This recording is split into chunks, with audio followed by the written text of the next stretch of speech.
നാടൻ മാങ്ങ, കോമാങ്ങ ഇങ്ങനെ വരിഞ്ഞ് പുഴുങ്ങുക. അതിൻ്റെ ശേഷം അതിൻ്റെ തൊലി പൊളിക്കുക. പിന്നെ നാളികേരം ചിരകി ഇടുക, 1/2 കപ്പ്.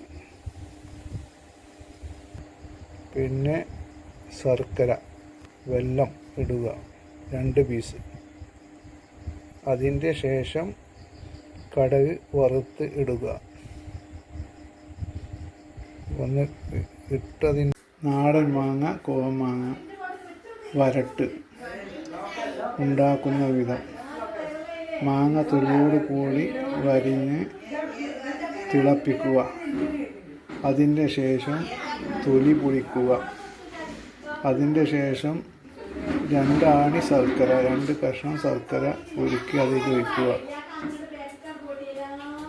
പിന്നെ നാളികേരം 1 കപ്പ് ചിരവിയിടുക. ഒരു ഏലക്ക പൊടിച്ചതിടുക.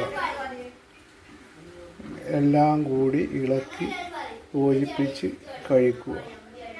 മതിയാക്കും.